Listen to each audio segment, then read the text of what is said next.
Chapter 8 from your Literary Criticism and Introduction to Theory and Practice. So, let's start.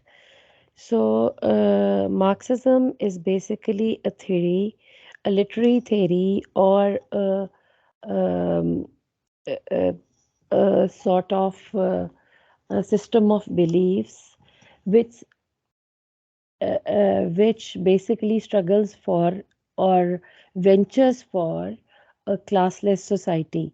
They believe that there are a lot nahi, basically they believe there are two types of people surviving in a society, the bourgeoisie and the proletariat.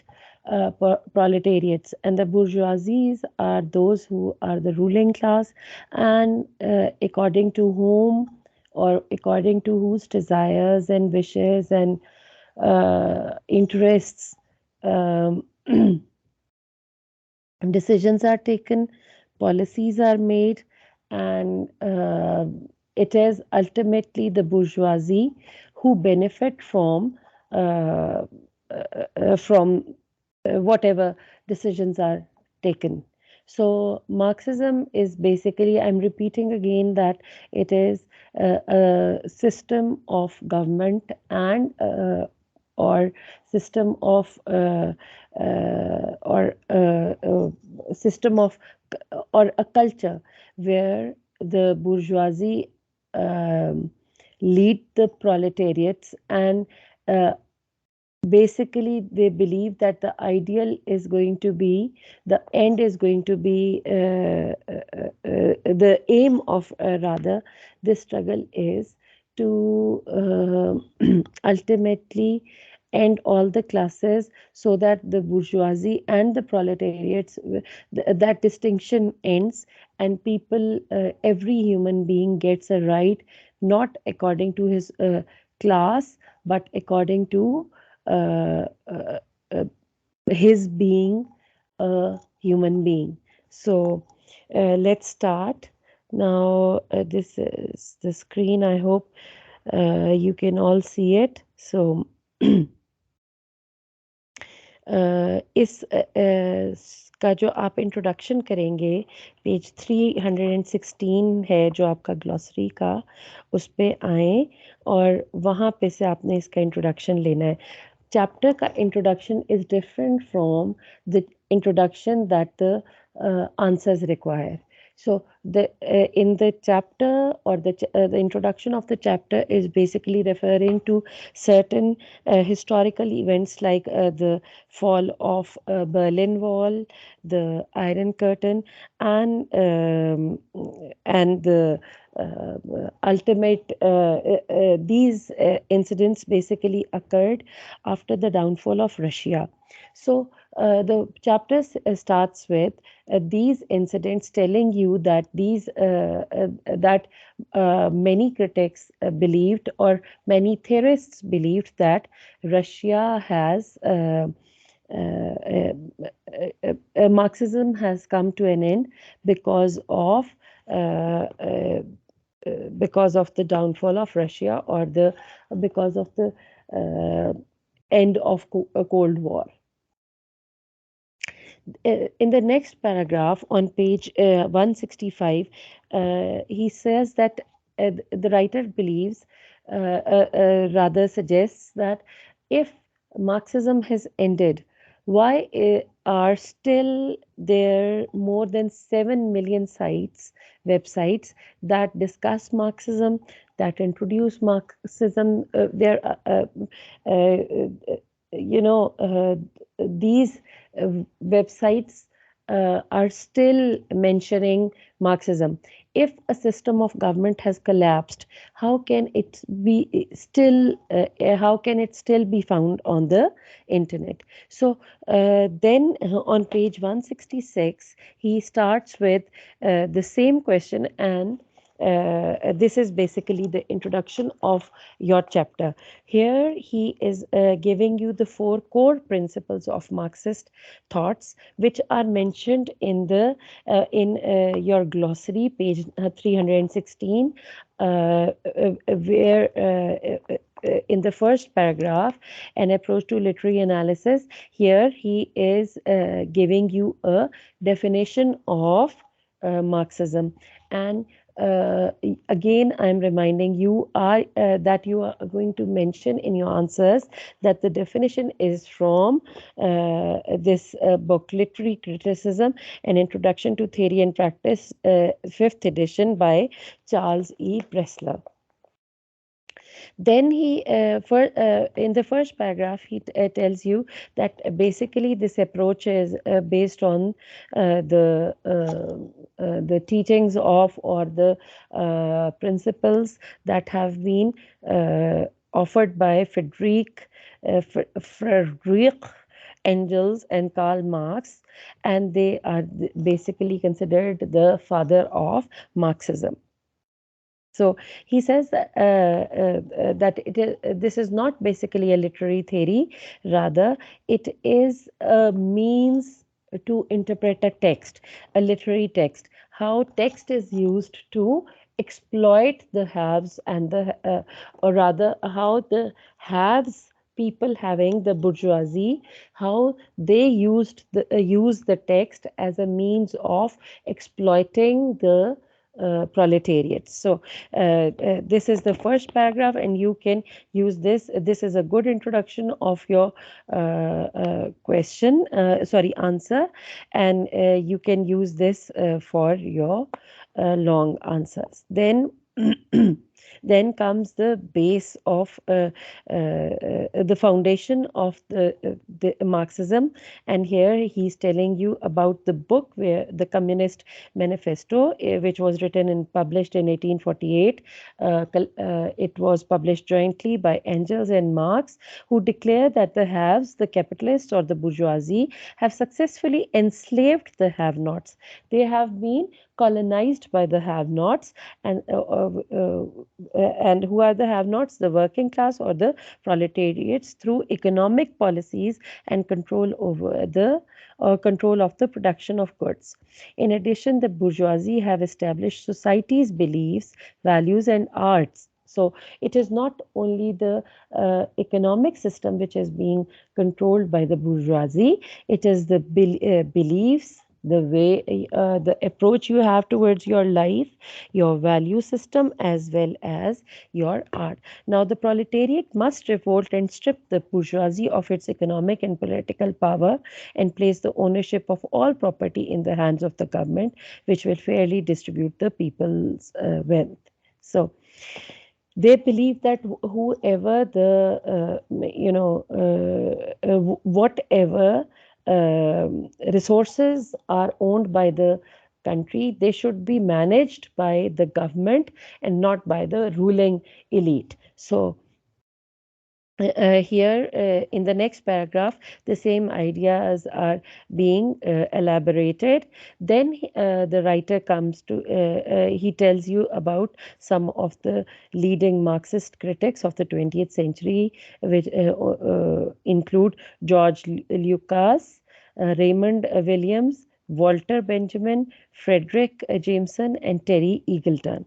So uh, you might get a question unless some Marxist or tell names of the prominent Marxist critics. You can mention Karl Marx, Friedrich Engels, Althusser, whatever, and you can learn at least three from this list. Okay, then you move on to come to page 166, where he is telling you about the he's giving you 4 points which tell you about the reality, about the core principles of Marxist thought. So he believes that reality itself can be defined and understood.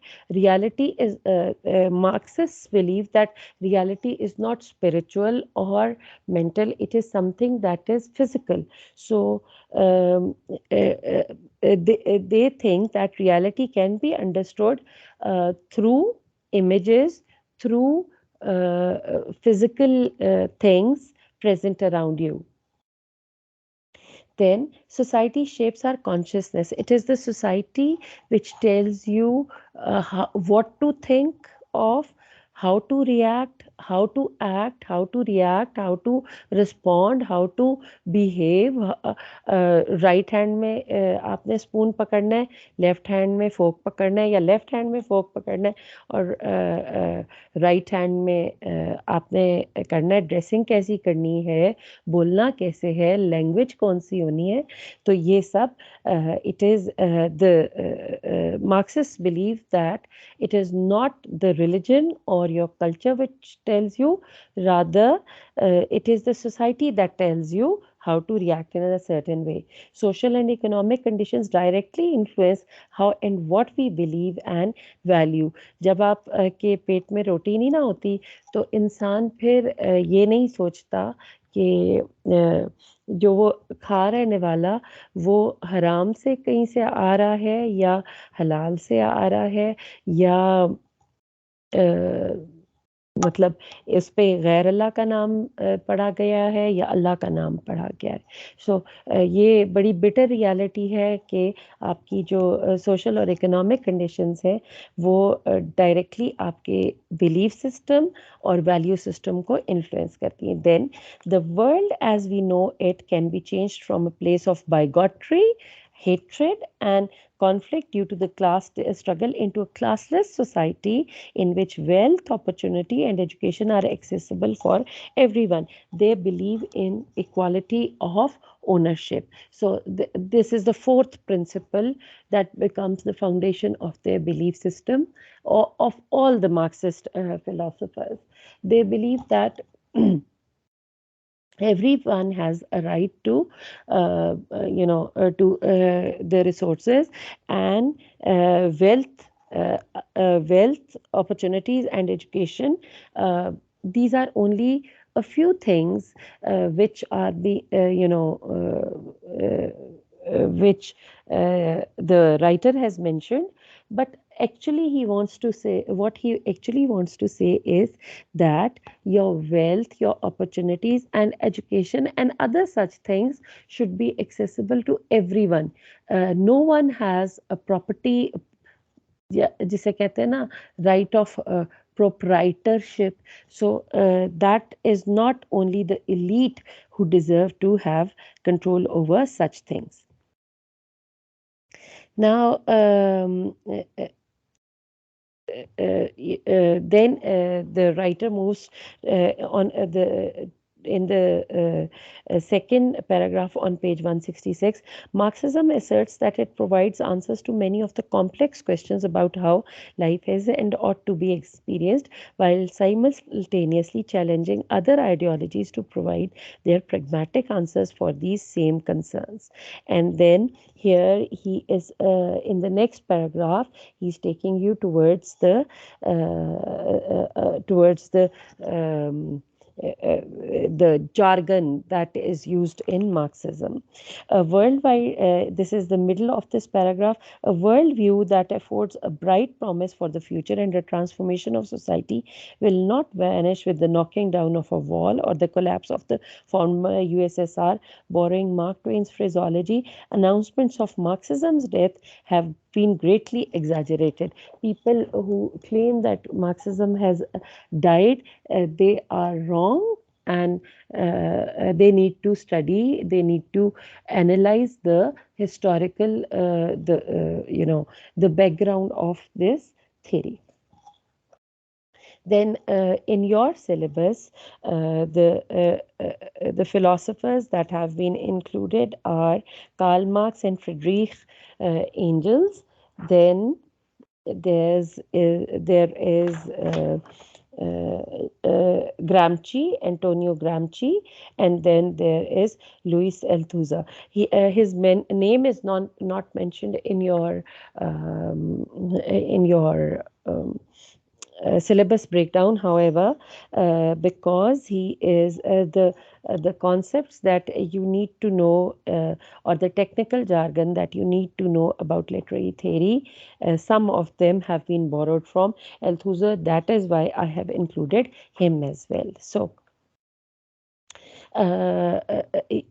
these four, because Karl Marx and Friedrich Engels Engels or Engels, whatever, they they co-authored books like the German ideology and the Communist Manifesto. Therefore, uh, their part, they have been mentioned together, whereas Antonio Gramsci and Althusser, they have been mentioned afterwards, after some of the, the uh, the successors of Karl Marx and Engels. So you in your book, these I have mentioned the page numbers where you can find these their contribution towards Marxism. So, coming to Karl Marx and Engels, you are going to come to page 166, where here he's telling you that Marxism did not begin as an alternative theoretical approach to literary analysis. It is not only that, but it is by providing, this is almost the end of the page, by providing both a philosophical system and a plan of action to initiate change in society. Marxism delineated a social, political, economic, and cultural understanding of the nature of reality, society, and individual, not a literary theory. Basically, Marxism is such an approach which ventures to understand how the society works. And in that, he has mentioned, or Marxism focuses on four aspects of your life, of your lives, that is social aspect, political, economic, and cultural. These four aspects are studied by Marxism, and you need to mention that as well, and how these four aspects influence the society, and how an individual is affected through these aspects. Okay. So then on page 167, you have a background of these both these philosophers. Karl Heinrich Marx, who was born in 1818, and he was a German social critic and philosopher, and he died in 1883. So people believe that Karl Marx himself was not much related to literary theory. Rather, his his companionship and his co-authorship with Engels, that contributes much to the repertoire of knowledge regarding Marxism. So this is the middle of the first paragraph. Because neither volume clearly articulates a literary theory or methodology of criticism, Marxist literary criticism does not develop until the 20th century. He says that Marxism was not developed as a proper literary theory, which is in a written form. The tenets were there, some principles were there, some keywords were there. However, they were basically, you know, they were only discussed in both these books, the German ideology, which was published in 1845, and the Communist Manifesto, which was published in 1848. So Marxism basically started off as an explanation of various phenomenon, not as a developed theory, not as a developed scientific theory or a developed literary theory. So first of all, you are going to study in this part, Karl Marx and Friedrich Engels, when you study their contribution, you are going to study the jargon which was coined by these two theorists. Okay, so these two theorists and you are going to mention in your answers that their theory of Marxism has been derived from the principles they suggested or they mentioned in both these books. Okay, so the first basic here phenomenon, or the first basic um, concept that was presented by them was dialectical materialism. If you look at instead of going into all the details of this term, come to page 306, and on page 306 of your glossary you have a brief definition of this term dialectical materialism. 306 dialectical materialism. Mhm. Sorry, this is page 307. Please correct कर ये, बल्कि मैं अभी कर लेती हूँ, ये ना हो कि this is page 307.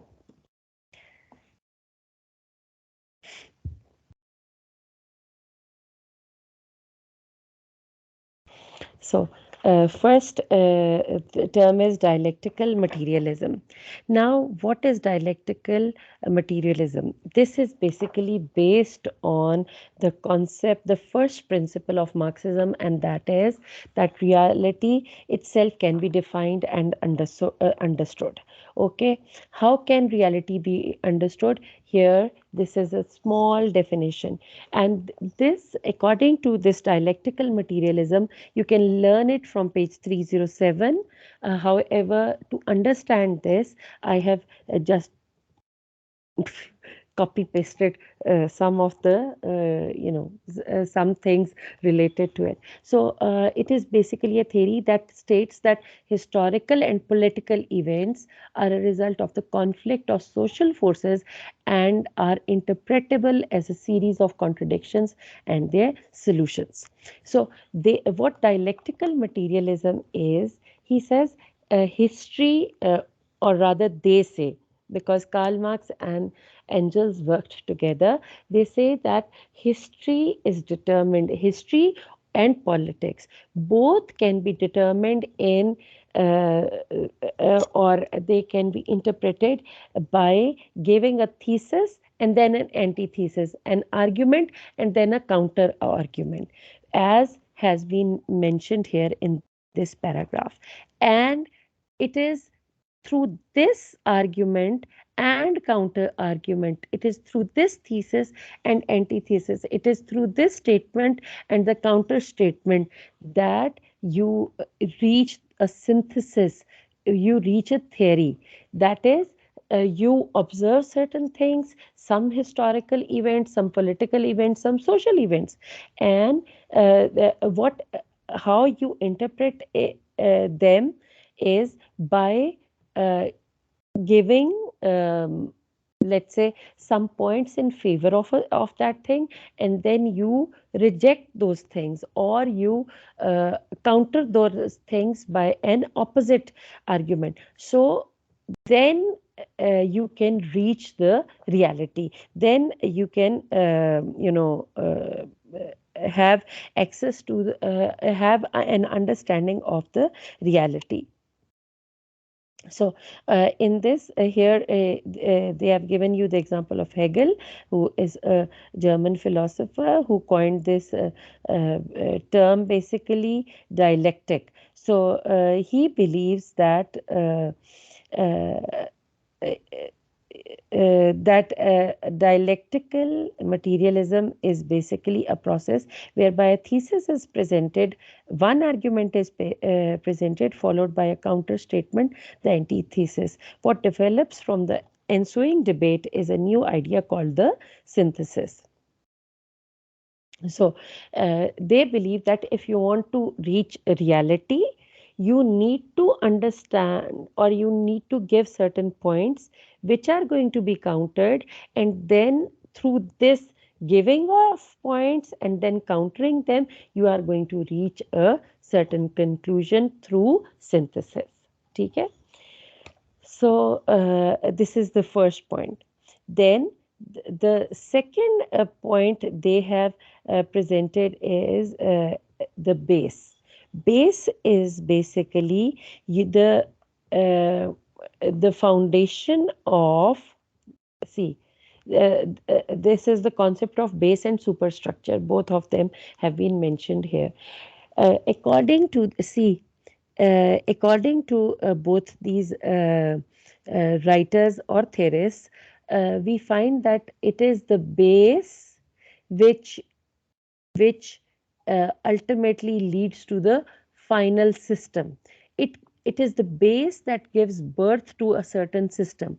For example, if the base is economy, your system of government, your family system, your religion, education, and culture is going to be based on economy. How? uh, Capitalist society they believe that in capitalism, uh, people give a lot of importance to money, and it is or capital. ठीक है. अगर आपने उसको base बनाया है, आपका system of government भी वैसा ही होगा, आपका फैमिली सिस्टम भी वैसा ही होगा, आपका रिलीजन भी, मतलब आप पूजा भी इसी की करेंगे, आपकी एजुकेशन भी वैसी होगी, आपका कल्चर भी वैसा ही होगा. And then he says that these two, base and superstructure, base is this foundation. It is basically in the control of the bourgeoisie. ठीक है. See, in this paragraph, in this diagram, you see the bourgeoisie has access to money. Because they have access to money, so it is this is the hand of the proletariat, and proletariat is going to, because he's getting money from the bourgeoisie, they are going to follow whatever the bourgeoisie say. ठीक है. So अगर आप or it is this economic base which shapes your ideological superstructure, and this superstructure maintains the base. How? Because a bourgeoisie is a bourgeoisie because there is certain proletariat. ठीक है. आपका आप में से अमीर तब अमीर है क्योंकि नीचे आपके कोई गरीब बैठा है. इस वजह से आप किसी को कोई सुपीरियर क्यों है? क्योंकि नीचे कोई इन्फीरियर है. तो इस वजह से आपका बेस और सुपर स्ट्रक्चर जो है इंटर रिलेटेड भी है. एक शेप कर रहा है दूसरे को, और दूसरा मेंटेन कर रहा है कि ये मैं ऊपर ही रहूं, ताकि मेरे ऊपर मीन्स ऑफ प्रोडक्शन मेरे कंट्रोल में रहे, ताकि पूरी सोसाइटी, पूरा कल्चर मेरे कंट्रोल में रहे. सो इनकी डेफिनेशन अगर आप देखो तो बेटा, ये सुपर स्ट्रक्चर और बेस की डेफिनेशन ग्लॉसरी में पेज 304 और सुपर स्ट्रक्चर की पेज 328 पे है. ठीक है. Then comes the concept of proletariats. Again, this concept and bourgeoisie, these have also been given by Karl Marx and Friedrich Engels. They believe that there is a ruling class, and the ruling class is called bourgeoisie. These bourgeoisie are called bourgeoisie because they are controlling everything, and proletariats are the working class who are always going to be at the mercy of bourgeoisie for identity. Okay. So ये देखिए, ये bourgeoisie है. आप इस diagram को अगर समझ लें तो आपको ये 3-4 सिस्टम्स, 3-4 जो कॉन्सेप्ट्स इन्होंने पेश किए वो खुद ही समझ आ जाएंगे. Bourgeoisie, this is the bourgeoisie, and bourgeoisie is paying to the proletariat. ठीक है. प्रोलेटेरिएट हमेशा टेकिंग एंड पे होता है, bourgeoisie giving end पे होता है. And this concept has been mentioned in your book, page number 168.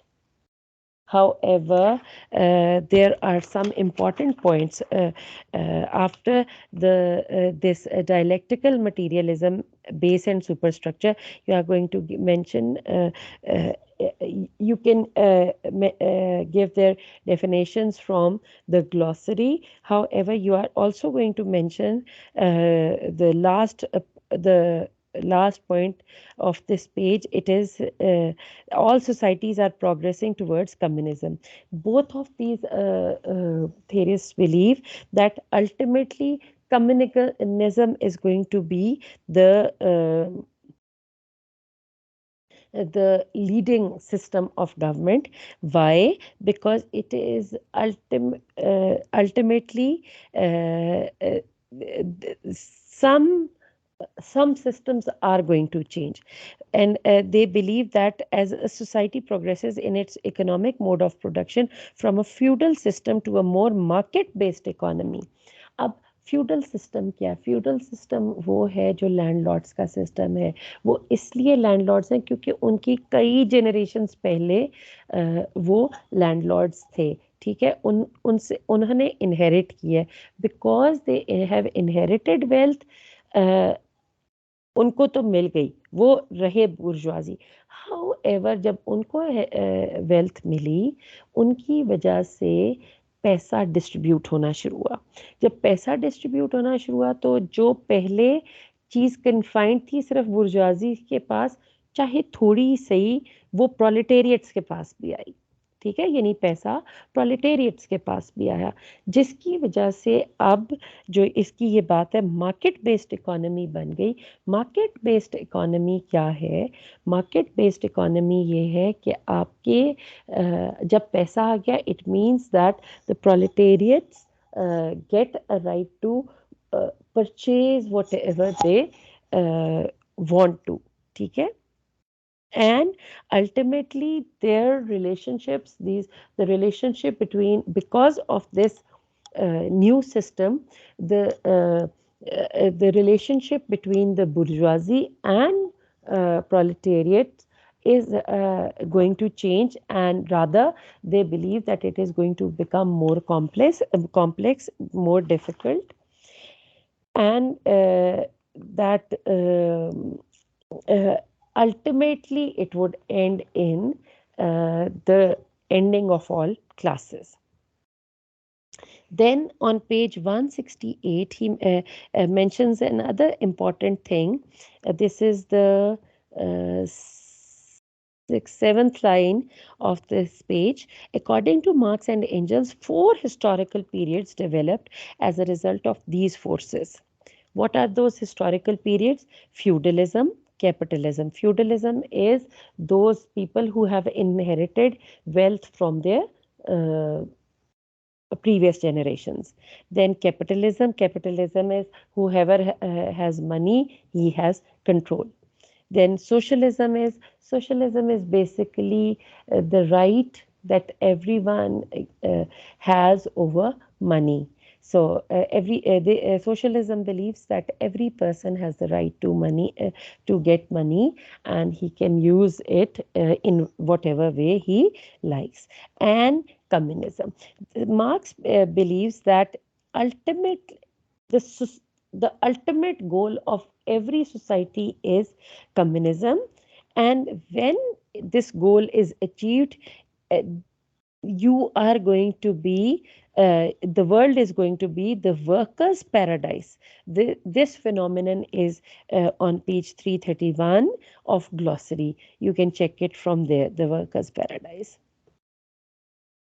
Then he moves on, and what does the workers paradise means? It means that it is going to be an ideal system of government which can be in which everyone would be living happily ever after. However, he believes that in order to explain this concept of a workers paradise, he says that ultimately the difference between the proletariats and the bourgeoisie is going to end, and then he in the next paragraph he explains the concept of bourgeoisie and proletariat. Then, and bourgeoisie and proletariat, I've told you that the definition has been given on page 323 and 304. Then he says that it is because of the rule of the bourgeoisie that an identity is created. ठीक है? Identity is, and what is identity? Identity is basically the shaping of ideology. Okay, so the definition is there in on page 313 of your glossary. Okay, and what is ideology? According to that, to Marx and Engels, the ideology is basically a culture's collective consciousness. Okay, the way you approach towards life, the way you understand life, that is basically ideology, and this ideology ultimately leads to the formation of hegemony here. Hegemony. And what is hegemony? Hegemony is control. Uh, your ideology determines that the upper class or the bourgeoisie are the, because they are the upper class, they are going to remain thus, they are going to stay like this forever, and they are going to make the law, they are going to shape the culture in such a way that is ultimately going to benefit them. Hegemony, this is a brief definition. The term hegemony refers to the leadership, dominance, or great influence that one entity or group of people have over others. Now, hegemony is basically the control, and you see here three people are standing, and this is one person who is listening to two people. Now, what is this suggesting? Here, these two are symbolizing the bourgeoisie, and this is the proletariat. And one of the bourgeoisie might be a feudal lord, and other one might be, maybe he's a capitalist. Okay, so because the proletariat does not have control over everything, that is why he has to succumb to, he has to uh, uh, he has to follow whatever these uh, these people, the bourgeoisie, say.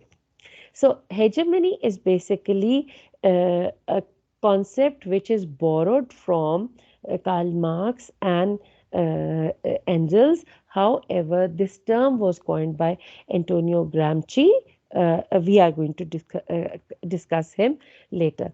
Now, ideology, and he has given you the example, one example as well on page 168. According to that example, he says that in order to make you understand what an ideology is, because the bourgeoisie are leading, let's say if the bourgeoisie are capitalists, they are going to decide everything. It is not only the culture they are going to make, they are also going to decide what wages the proletariats deserve. अगर वो थोड़ी कहेंगे तो थोड़ी मिलेंगी. बुर्ज proletariat जो खुद अपनी वो अकल से नहीं कह सकता या डिमांड नहीं कर सकता कि मुझे पैसा चाहिए, बुर्जुआजी ही ने डिसाइड करना है. और ये कैसे पता चलता है? ये आइडियोलॉजी ये बन गई है, ये पॉपुलर कल्चर ये बन गया है कि बुर्जुआजी ने डिसाइड करना है जो भी करना है. Then, after ideology, there is another. Here, the writer has explained you these concept. It has given you another concept of false consciousness. It's the last line on page 168. In your glossary, you can get the definition on page 310. He says the average worker, however, assumes that the material relationships are the expression of the ruling classes. Marx calls this negative sense of ideology false consciousness, which describes the ways in which the dominant social class shapes and controls each person's definition and class consciousness. ये classes क्यों बनी है? क्योंकि bourgeoisie ने इनको कहा है कि ये गरीब है, या बुर्जुआजी ने उन्हें प्रोलेटेरिएट कहा है, इस वजह से ये he says this is false consciousness, you can, it is not real. How? If you go to इधर हमारे यहाँ तो जाहिर है महंगा इतना होता है, KFC और मैकडोनल्ड्स. आप वेस्ट में जाएं, एक ही रेस्टोरेंट में एक टेबल पे अमीर बैठा होगा, शायद उसके साथ दूसरी साइड पे गरीब है, क्योंकि क्योंकि उसके पास पैसा है तो वो आ गया. मार्क्स यही बात कहता है कि this is not something permanent.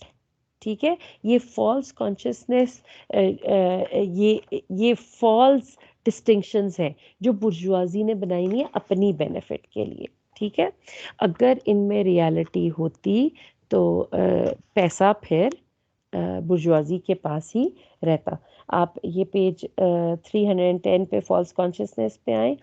To describe how the consciousness of the working class is shaped and controlled by the bourgeoisie, हमेशा bourgeoisie ये कहता है कि जी working class is there to serve me. ठीक है, by defining what it means to be an individual and thereby prescribing its class consciousness, the bourgeoisie creates a false consciousness for the proletariat and perpetuates the dominant classes social structure.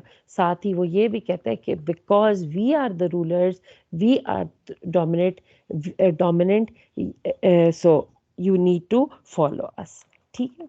अच्छा, how इसके बाद उसकी explanation उसने डस capital और the communist manifesto में जो ये सारी एक्सप्लेनेशन दी हुई है पेज 169 की, और वो यही है कि आपकी जो अल्टीमेटली इसका रिज़ल्ट क्या होता है?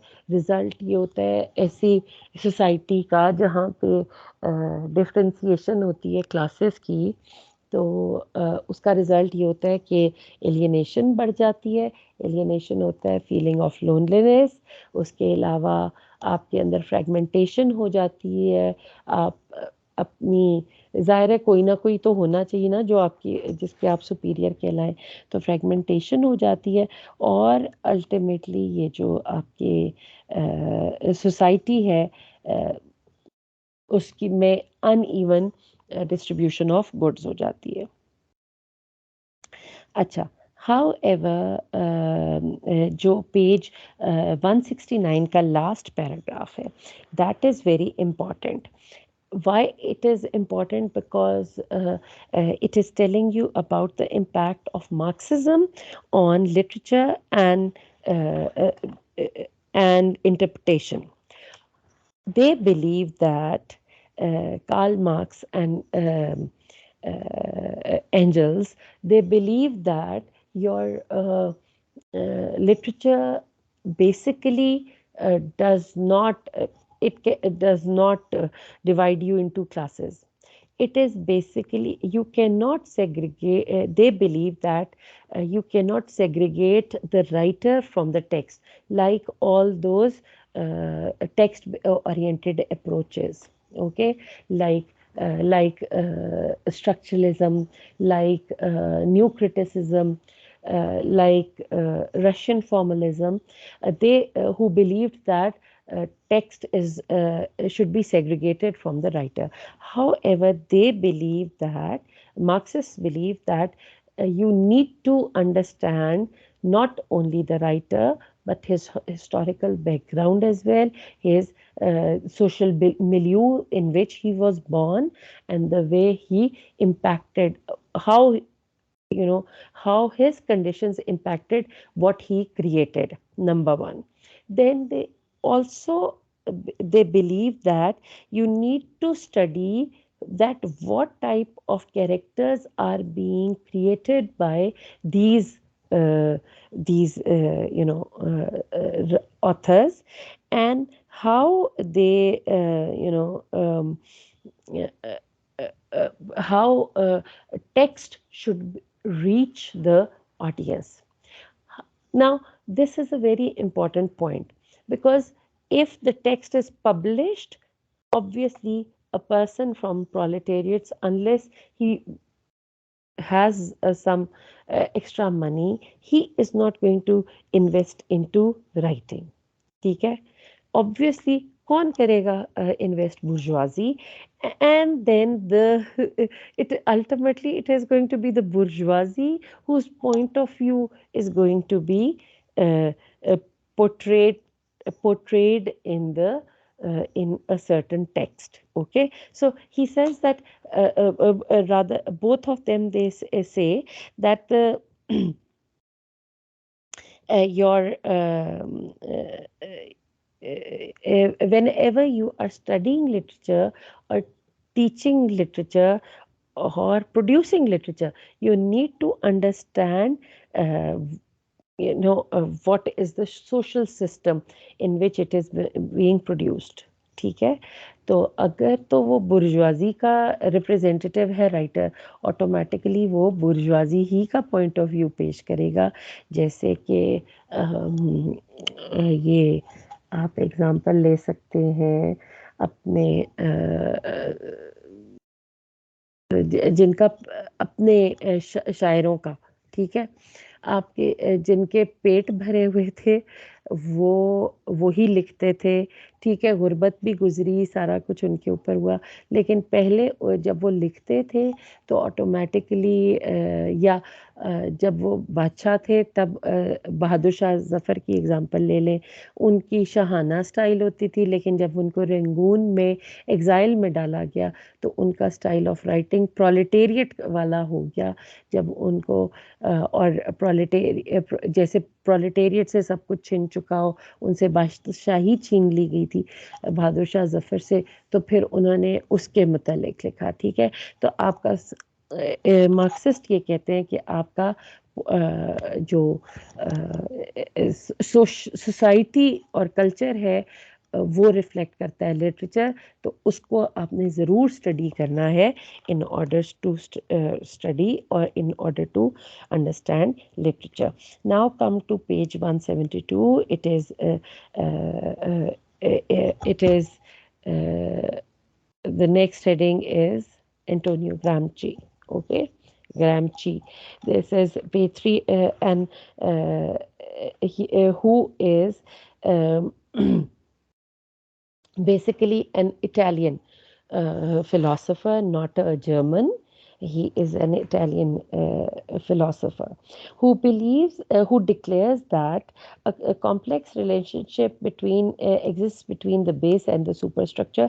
How Gramsci asks, is the bourgeoisie able to control and maintain its dominance over the proletariat? तो ये वाला जो वो कॉन्सेप्ट, वो जो आइडियोलॉजी थी इन्होंने जो पेश की थी मार्क्स और एंजल्स ने, उससे इसने कॉन्सेप्ट ऑफ हेजेमनी लिया, which is explained on page 312 of your glossary. Okay, so he says that the bourgeoisie establish and maintain what he calls hegemony, that is the assumptions, values and meanings that shape meaning and define reality for the majority of people in a given culture. It is, he says that ultimately the dominance, the control is with the person who has authority, hegemony, and this has been explained in the brief paragraph which continues till page 173. The working people themselves give their consent to the bourgeoisie and adopt bourgeoisie's values and beliefs. आप देखें जिस किस्म की शादियां हमारे upper class में हो रही है, उससे कुछ ही लेवल की कम मिडिल क्लास में, और उससे थोड़े बहुत कम लेवल की लोअर क्लास में, लेकिन हो सेम रही है, क्योंकि प्रोलेटेरिएट ने कहा है, कहा नहीं है, शो की है, रियलिटी बनाई है कि अल्टीमेटली वही करना है जो बुर्जुआजी करे, तो ऑटोमेटिकली बुर्जुआजी को कहना नहीं पड़ता आई एम सुपीरियर। बुर्जुआजी की क्योंकि उसको फॉलो कर रहा है प्रोलेटेरिएट, ऑटोमेटिकली उसकी हेजेमनी बन जाती है। ठीक है, so this paragraph which continues till a kind of deception where by the majority of the people believes as their own, यहाँ तक आपका, आप उसको कर लें। नीचे वाले जो पैराग्राफ है इससे वाला पेज 173 का second paragraph, if literature however is only a part of the superstructure, then all literature actually concerns itself with the bourgeoisie. He is right in this, that obviously अगर आप लिटरेचर को कह रहे हैं कि सोसाइटी डिटर्मिन करिए, तो automatically वो बुर्जुआजी ही को सपोर्ट करेगी। In effect literature becomes a tool of the privileged class, preventing its use in further Marxist revolutions. So this is what Gramsci believes. However, there is another person, या आपके वो जो scheme of studies में एक concept, दो concept mention हुए हुए थे, एक इंटरपलेशन का और एक आइडियोलॉजिकल स्टेट एपरेटसेस का। ठीक है, सो ये बेसिकली कॉन्सेप्ट्स दिए एल्थूजर ने, Louis Althusser. So he is basically he is another thinker and he says that he rejects, first of all, he rejects the Marxist concept that the superstructure directly reflects the base. He says that today, in the present day, he's giving you the concept of production theory, which asserts that literature should not be strictly relegated to the superstructure. In his works, here, this is the his works, he says that the superstructure can and does influence the base. Art then can and does inspire revolution. He says that superstructure, the society is basically, uh, uh, it is not the effect of the base which is making the superstructure. There is a very complex sort of a relationship between the base and the superstructure. कभी वो इसको influence कर रहा है, कभी superstructure base बना रहा है। ठीक है, so he believes that these you can't just relegate the dominance to base और सुपरस्ट्रक्चर। एक चीज स्ट्रांग नहीं है, दोनों ही कभी वो स्ट्रांग हो जाती हैं, कभी वो। However, when he talks about dominant hegemony or prevailing ideology, he gives another concept, and that concept is called interpellation. And what is interpellation? It is mentioned in the definition is given, a proper definition is given on page 314 of your book glossary. It is, interpellation is basically giving identity to someone. Interpellation means that because someone is superior, he is saying that something is good and something is bad. ये mobile को popular बनाने में bourgeoisie का बहुत important role था। और bourgeoisie, पहले तो सेल फोन्स हर एक के हाथ में नहीं होते थे, ये बुर्जुआजी ने कहा कि जी सेल फोन्स इम्पॉर्टेंट है। अब चाहे महंगा चाहे सस्ता, हर किस्म की मतलब फ़ोन किसी हर एक के पास है ही है। इसका there is another name for it, it is hailing the subject which is ideologies power to give individuals identity by the structures and prevailing forces of society. So then he says that basically through interpellation, society internalizes certain things. It internalizes culture, it internalizes values.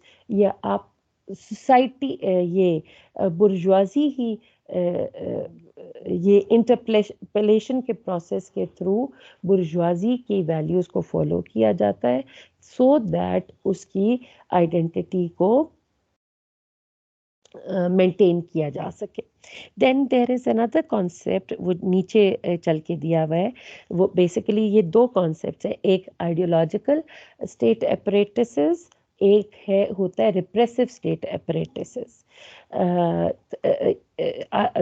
जो यहाँ पे relate करता है वो है ideological state एपरेटसेस, ठीक है।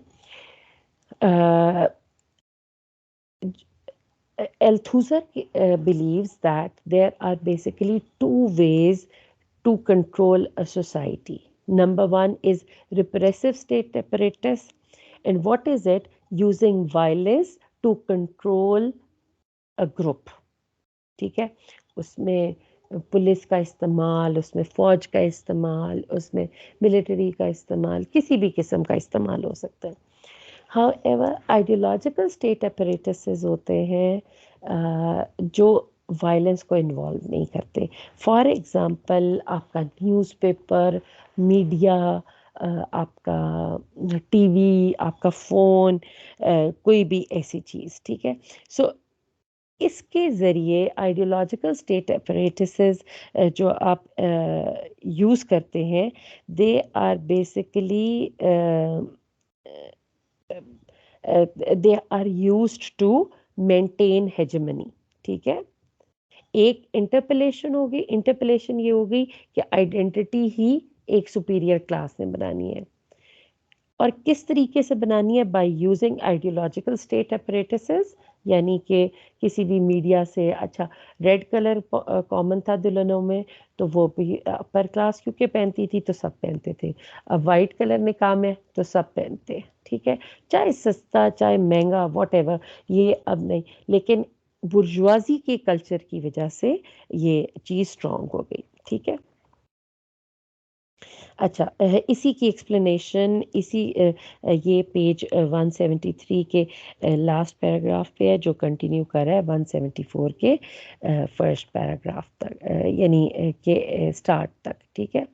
उसके बाद नीचे जो है वो, क्योंकि आपके मतलब वो Marxist theory, sorry Marxist of 20th century जो है वो है, वो आपके लिए इंक्लूडेड नहीं है, ठीक है। अब आप आए इनके नेक्स्ट जो एजम्पशंस है, पेज 176 पे आपकी एजम्पशंस है, ठीक है।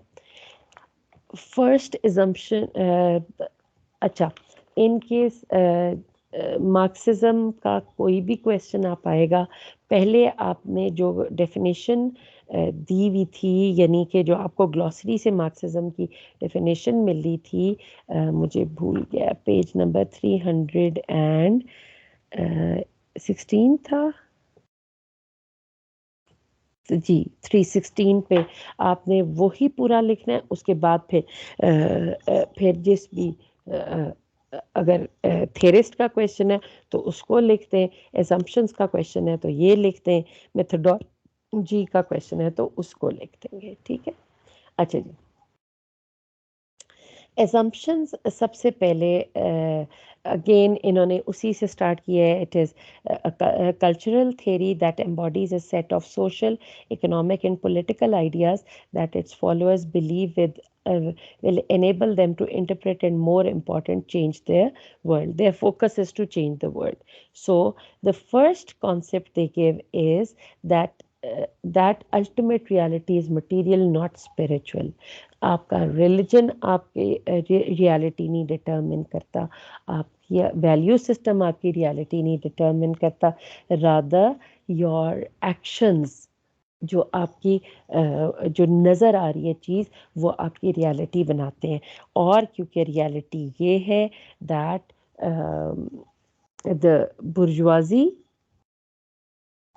आर सुपीरियर, तो ये इसी तरीके से ये इस चीज़ से बनी है, रिलीजन में कहीं पे नहीं है।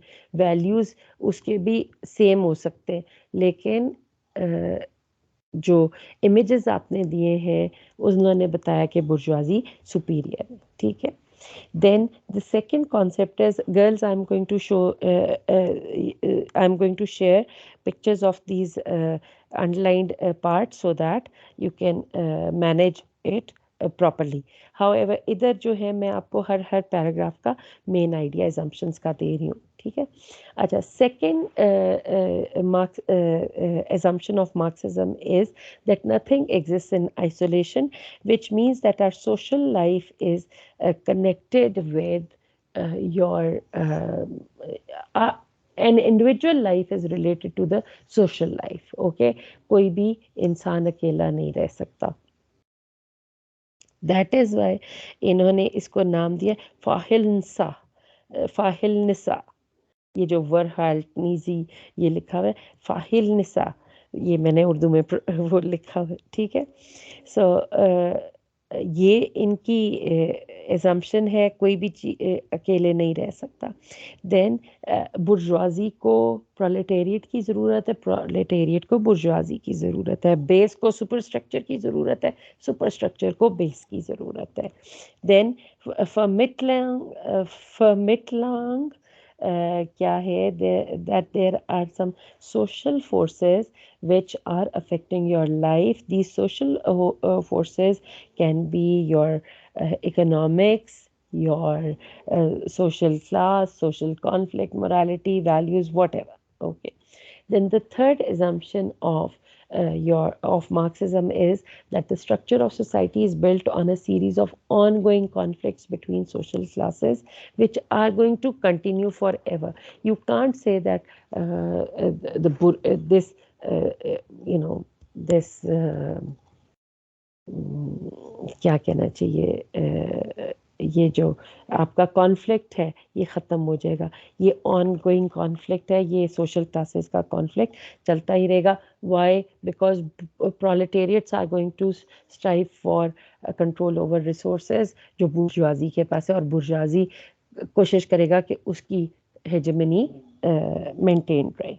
Then the fourth assumption is the relationship between the base and the superstructure is a complex one. Base और superstructure का relationship इतना simple नहीं है. आप ये नहीं कह सकते base superstructure बनाती है. इसको depend करता है आपकी situation क्या है. Then the fifth one is all working peoples can free themselves from the chains of social, economic, and political oppression if they will recognize that they are presently not free agents. Ultimately, ये भी free हो सकते हैं अगर Marxism ये कहता है कि कोई भी हमेशा के लिए सप्रेस होने के लिए नहीं आया. इफ़ यू रियलाइजेशन हो कि मैं स्ट्रगल कर सकता हूँ और मुझे भी फ्रीडम मिल सकती है, तो आप अल्टीमेट फोकस मार्क्सिज्म का क्लासलेस सोसाइटी ही है. Then another important thing is bourgeoisie control literature. Bourgeoisie जो है वो लिटरेचर क्योंकि बुर्जुआजी के हाथ में है, इस वजह से बुर्जुआजी लिटरेचर उसी तरीके का बनेगा. प्रोलेटेरिएट्स के पास पैसा नहीं है, वो अपनी बुक्स को पब्लिश नहीं करा सकते, इस वजह से उनका पॉइंट ऑफ व्यू दबा ही रह जाएगा. हालांकि एक बहुत इम्पॉर्टेंट टूल है हियर, पेज 177 पे वो क्लियरली कह रहा है कि आप म्यूज़िक को यूज़ कर सकते हैं, आप आर्ट को यूज़ कर सकते हैं in order to be liberated from the shackles of operation. Then the last assumption is that text must not be segregated from the historical context or social context. It should be studied in connection with culture. Okay. Then comes the methodology.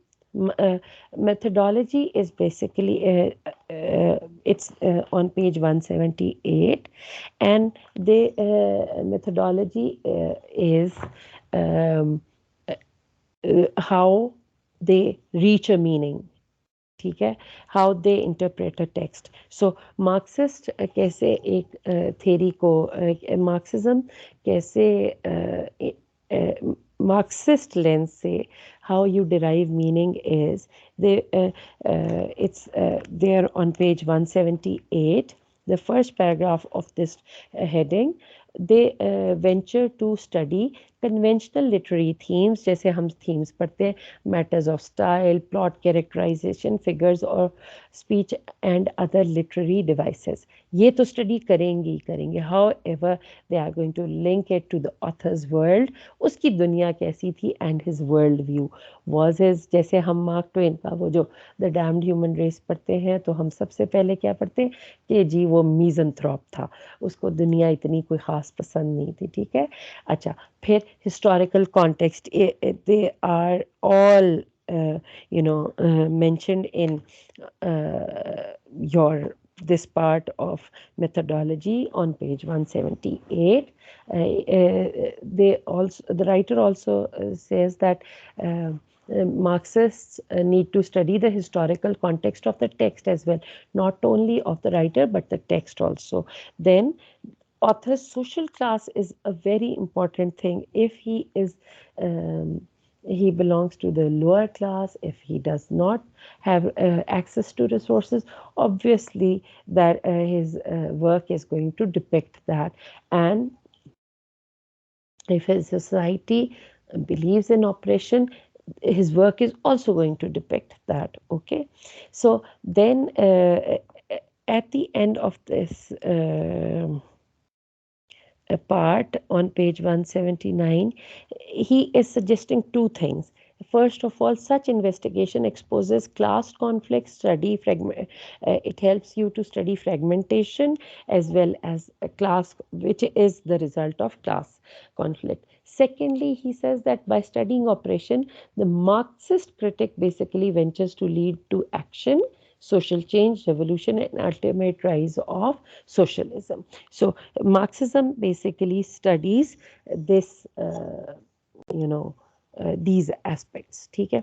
उसके बाद जो आपके questions for analysis है, ये basically questions, यानी कुछ points आप इनमें से याद कर लें कि मार्क्सिस्ट थ्योरी, मार्क्सिस्ट क्रिटिक किस तरीके से एक स्टडी करता है, क्या चीज़ें स्टडी करता है टेक्स्ट में। इनमें से आप 7-8 क्वेश्चंस याद कर लें इन केस क्वेश्चन आ जाए, लेकिन आपको बेसिकली वो कॉन्सेप्ट्स पता होना ज़रूरी है, ठीक है।